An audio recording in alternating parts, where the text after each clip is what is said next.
ETF index mutual funds నేర్చుకుని stock మార్కెట్లో రాణించాలనుకుంటున్నారా? వెంటనే ఈ నెంబర్కి కాల్ చేయండి.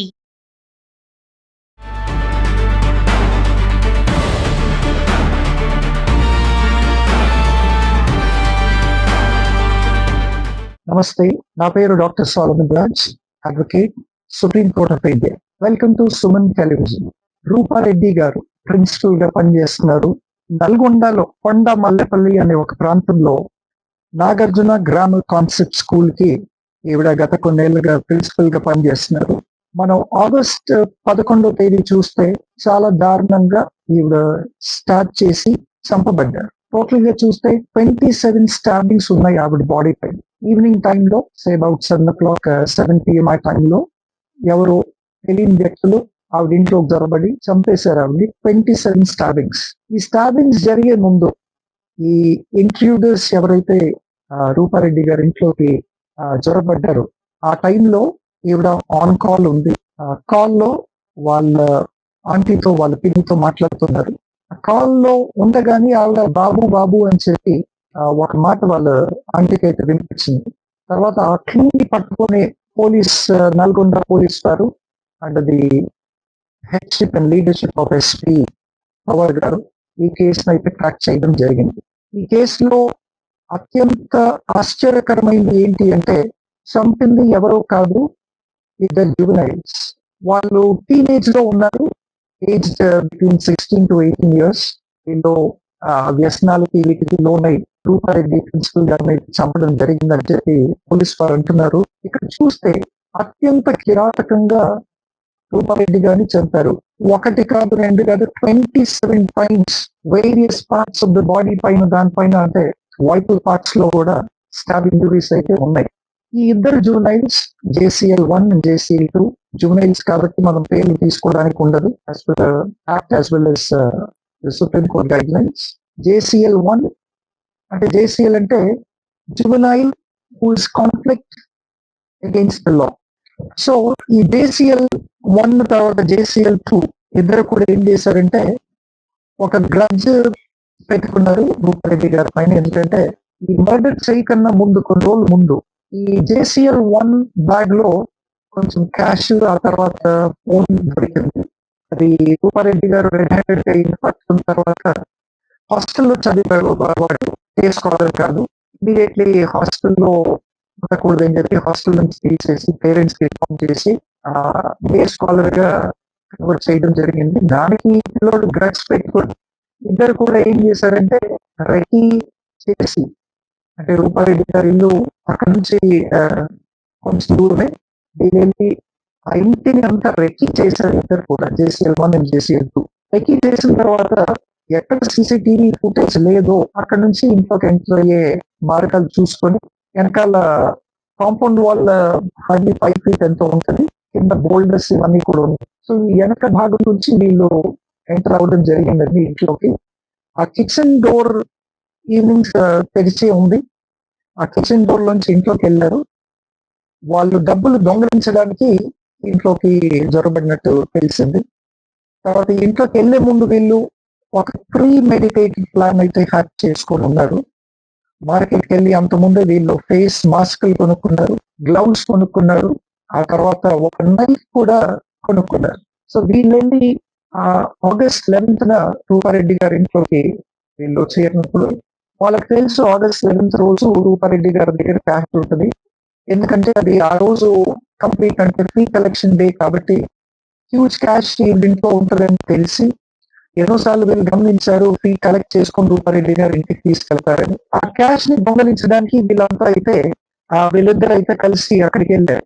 అక్కడికి వెళ్ళిన తర్వాత ఏమైందంటే ఈవిడ ఫోన్ లో ఉండగా చూసి బాబు అని చెప్పన్నది ఫోన్ కట్ అయ్యే ముందు వాళ్ళు, అయ్యో మమ్మల్ని గుర్తుపట్టింది.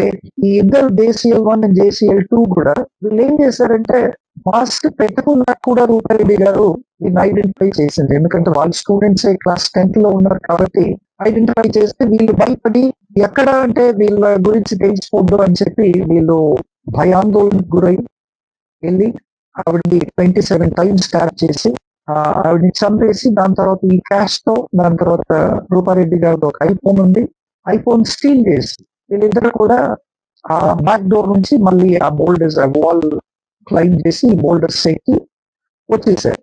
నల్గొండ పోలీస్ కి దొరికిన ఆధారాలు ఏంటి అంటే సీసీటీవీ ఫుటేజ్ చూస్తే ఒక రెడ్ హూడీ వేసుకొని దాదాపు అప్రాక్సిమేట్లీ ఈవిడ చంపబడ్డ మర్డర్ టైంలోనే ఒక పర్టికులర్ వ్యక్తి హూడీ వేసుకొని ఆ ఇంట్లోకి గోడ దూకి వెళ్ళటం, దాని తర్వాత కొద్దిసేపుకి ఆ గోడ దూకి మళ్ళీ బయటకు రావటం అన్నది కనిపించింది. దాన్ని ఒక క్లూగా తీసుకున్నారు. దాని తర్వాత ఈ రూపారెడ్డి గారి ఆంటీ ఎవరైతే ఉన్నారు ఆవిడ పోలీస్ కి క్లూ ఇచ్చింది, బాబు అని చెప్పి అన్నారు. అయితే పోలీస్ వారు ఏం చేశారంటే మల్టిపుల్ టీమ్స్ ఫామ్ చేశారు. అంటే ఎవరైనా సైకో కిల్లర్ వచ్చి చంపేశాడా దాన్ని ఇన్వెస్టిగేట్ చేయడానికి ఒక టీమ్ ని, తర్వాత వేరే నార్త్ నుంచి కానీ ఇంకా వేరే ప్రదేశాల నుంచి ఎవరైనా వచ్చి రెక్కీ చేసి ఇవిని దొంగలించి చంపేశాడా అన్న రెండో టీం ఫామ్ చేశారు. ఆ తర్వాత ఎవరైనా ఫ్యామిలీ ఎనిమీస్ ఎవరైనా ఉన్నారు, ఫ్యామిలీలో ఎవరైనా చంపారా అని చెప్పి దానికి ఒక 13 పెట్టారు. ఆ తర్వాత బయట ఎనిమీస్ ఎవరైనా ఉన్నారా ఈవిడికి అని చెప్పి ఇంకొక 14 పెట్టారు. సో నల్గొండ పోలీస్ అయితే అప్రిషియేట్ చేయాలంటే విత్ నో టైం వీళ్ళు కిల్లర్స్ అయితే ఐడెంటిఫై చేసి కంప్లీట్ ఇన్వెస్టిగేషన్ చాలా తరోగా చేసి ఈ మర్డర్స్ అయితే పట్టుకున్నారు. ఫైనల్లీ వీళ్ళు క్లూస్ తీసుకున్నారు. ఒకటి సీసీటీవీ ఫుటేజ్ క్లూ, దాని తర్వాత వీళ్ళంటి చెప్పిన క్లూ. ఇలాంటి చెప్పిన క్లూ బాబు అంటే పోలీస్ కి వెలిగింది ఏంటి అంటే బాబు అంటే ఎవరైనా స్టూడెంట్స్ అయి ఉంటారు అన్న కోణంలో వీళ్ళు దర్యాప్తు మొదలు పెట్టారు. 4 days మార్నింగ్ అని అంటే ఈవిడ చనిపోయారు కాబట్టి in respect and regard and reverence of Rupa Reddy గారు the school announced 4-day holidays అండి. ఈ 4 days తర్వాత స్కూల్ రీఓపెన్ అయిన తర్వాత పోలీస్ వచ్చి ఇన్వెస్టిగేట్ చేశారు. ఎంతమంది స్టూడెంట్స్ రీఓపెనింగ్ తర్వాత రాలేదు. టోటల్ గా చూస్తే 13 స్టూడెంట్స్ వేర్ అబ్సెంట్. రీఓపెన్ అయిన రోజు 13 స్టూడెంట్స్ అబ్సెంట్ అయ్యారు. సో ఈ 13 స్టూడెంట్స్ ఎందుకు అబ్సెంట్ అయ్యారు అని చెప్పి పోలీస్ వారు ఒక్కొక్క స్టూడెంట్ ఎందుకు రాలేదని ఇన్వెస్టిగేట్ చేస్తే వీళ్ళు ఈ JCL 1 అండ్ JCL 2 వీళ్ళిద్దరిని జీరో ఇన్ చేశారు. చేసి వాళ్ళని పట్టుకొని ఇంట్రాగేట్ చేసిన తర్వాత నిజాలు బయటపడ్డాయి. వాళ్ళ దగ్గర 1,54,000 రూపీస్ కూడా వీళ్ళు రికవర్ చేయడం జరిగింది. అదే కాకుండా ఆ క్యాష్ పైన అంతా కూడా బ్లడ్ ఉంది, బ్లడ్ స్టెయిన్స్ ఉన్నాయి. ఈ బ్లడ్ స్టెయిన్స్ ఏంటి అని చెప్పి FSL కి పంపిస్తే అది హ్యూమన్ బ్లడ్ అని తేలింది. దాని తర్వాత ఆ ఎవిడెన్స్ ఒకటి పక్కన పోలీస్ వారి దగ్గర ఉంది. దాని తర్వాత ఈ రూపారెడ్డి గారి ఐఫోన్ కూడా ఈ JCL 1 దగ్గర రికవర్ అయింది. సో ఇక్కడ చూసుకున్నట్టయితే టీనేజ్ లో ఉన్న స్టూడెంట్స్ చదువుకొని కెరియర్ బిల్డప్ చేసి నేషన్ కి కాంట్రిబ్యూట్ చేయాల్సింది పోయి వ్యసనాలకు అలవాటు పడి ఈజీ మనీ ఈజీ క్యాష్ కి అలవాటు పడి 16 to 18 years మధ్యలో ఈ పిల్లలు ఇంత హీనియస్ మర్డర్ చేయటం చూస్తే where is the nation going అన్న ఒక ప్రశ్న మనందరికి కూడా పుడుతుంది.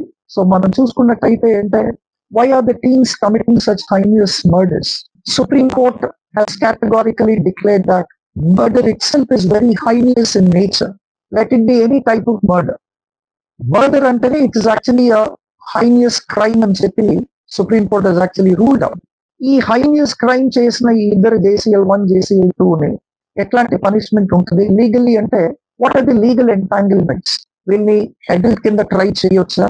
వీళ్ళని అండర్ సెక్షన్ 302 కింద వీళ్ళని ట్రై చేయొచ్చా? 302 ఆఫ్ IPC ఇప్పుడు వచ్చేసి సెక్షన్ 103 ఆఫ్ BNS వీళ్ళని భారతీయ న్యాయ సంహిత సెక్షన్ 103 కింద ట్రై చేయొచ్చా? వీళ్ళకి ఎట్లాంటి శిక్ష ఉంటది అని మనం చూసుకుంటే లీగలీ వీళ్ళు they are age between 16 to 18 years కాబట్టి as per the juvenile justice act anybody who is less than the age of 18 years falls under the category of juvenile as per the Juvenile Justice Act. So ఇప్పుడు కానీ మనం అంతకుముందు multiple cases లో చూసుకుంటే హైదరాబాద్ లో అంతకుముందు కూడా ఇంకొక టీనేజ్ పిల్లోడు బిల్డింగ్ దూకేసి వెళ్ళి ఒక అమ్మాయిని చంపేసి కేవలం ఒక బ్యాట్ కోసం ఆ కేసు చూసాము. తర్వాత ఈ షాద్ నగర్ దగ్గర ఒక లేడీ డాక్టర్ ని ఫాలో చేసి ఆ అమ్మాయిని లారీ డ్రైవర్ తో పాటు చాలా మంది రేప్ చేసి మర్డర్ చేసి బాడీని కాల్ చేశారు. ఆ తర్వాత 2012 లో కూడా మనము నిర్భయ యాక్ట్ చూసాం. నిర్భయలో కూడా ఒక టీనేజ్ బాయ్ ఉన్నాడు. ఈ టీనేజర్స్ ఎవరైతే టీన్ ఏజ్ లో ఉండి ఇంకా అడల్ట్ అవ్వకన్నా ముందు ఇంకా majority legal age of majority attain చేయకన్నా ముందు ఇట్లాంటి క్రైమ్స్ చేస్తే వీళ్ళని ఏ విధంగా ట్రై చేస్తారు? జువెనైల్ జస్టిస్ బోర్డ్ అని ఉంటది. ఈ జువెనైల్ జస్టిస్ బోర్డ్ ఏం చేస్తుందంటే వీళ్ళకి ఒక అనాలిసిస్ కండక్ట్ చేస్తుందండి. వీళ్ళని ఎగ్జామిన్ చేసి వీళ్ళ మెంటల్ ఎబిలిటీ, తర్వాత వీళ్ళ ఫిజికల్ ఎబిలిటీ, ఇవన్నీ కూడా ఈ జువెనైల్ బోర్డ్ చెక్ చేస్తుంది. చెక్ చేసిన తర్వాత ఈ టీమ్స్ మైండ్ ఏంటి అన్నది అనలైజ్ చేస్తుంది. వీళ్ళ మెచ్యూరిటీ ఏంటి, వీళ్ళ అండర్స్టాండింగ్ ఏంటి about this particular act of heinous murder or heinous crime. వీటి మీద వీళ్ళ మెచ్యూరిటీ, వీళ్ళ అండర్స్టాండింగ్, తర్వాత వీళ్ళ మైండ్ అనాలిసిస్ చేసిన తర్వాత దే డిసైడ్. సో ఈ జువెనైల్ జస్టిస్ బోర్డ్ లో సోషల్ వర్కర్స్ ఉంటారు, డాక్టర్స్ ఉంటారు, సైకాలజిస్టులు ఉంటారు. సో సైకాలజిస్ట్ వీళ్ళంతా కూడా ఉండి కూర్చొని వీళ్ళు అనలైజ్ చేసిన తర్వాత after the board decides based on the decision and the analysis report of this particular juvenile justice board వీళ్ళని అడల్ట్స్ కింద ట్రై చేయాలా లేదంటే వీళ్ళని జువెనైల్ కింద ట్రై చేయాలా అని నిర్ధారించిన తర్వాతే వీళ్ళకైతే ట్రయల్ అన్నది స్టార్ట్ అవుతుందండి. ఒకవేళ వీళ్ళిద్దరిని కూడా జువెనైల్స్ కింద ట్రీట్ చేసి జువెనైల్ జస్టిస్ బోర్డ్ సర్టిఫై చేస్తే వీళ్ళకి ఎట్టి పరిస్థితుల్లో మరణ శిక్ష అయితే ఉండదు. దాని తర్వాత వీళ్ళకి అంటే డెత్ పెనాల్టీ కింద ట్రై చేయలేరు, లైఫ్ ఇంప్రిజన్మెంట్ కింద ట్రై చేయలేరు, లైఫ్ ఇంప్రిజన్మెంట్ వితౌట్ పరోల్ కింద మాత్రం ట్రై చేయలేరు. ఎందుకంటే దే ఆర్ స్ట్రిక్ట్ టీమ్స్ కాబట్టి. టీమ్స్ అయినప్పటికీ the juvenile justice board decides that they will be tried as an adult. అప్పుడు సెక్షన్ 103 ఆఫ్ బిఎన్ఎస్ అంతకుముందు సెక్షన్ 302 ఆఫ్ ఐపీఎస్ కింద ట్రై చేయొచ్చు. లేదు వీళ్ళు యాక్చువల్లీ జువెనైల్సే, they were not in a proper state of mind, they didn't have a Mendelian murdering, and then their mind, the analysis of their mind gani, their maturity and their understanding of the act gani, if it falls immaturely and if they are tried as juveniles, section 15 of the Juvenile Justice Act కింద వీళ్ళని try చేయొచ్చు. Section 15 of the JJ Act, the Care and Protection of Children, Juvenile Justice Act 2015 కింద వీళ్ళకి try చేయొచ్చండి. So severe imprisonment అయితే ఉండదు. So let us wait and see వీళ్ళని juveniles కింద ట్రై చేస్తారా లేదంటే అడల్ట్స్ కింద ట్రై చేస్తారా. Thank you.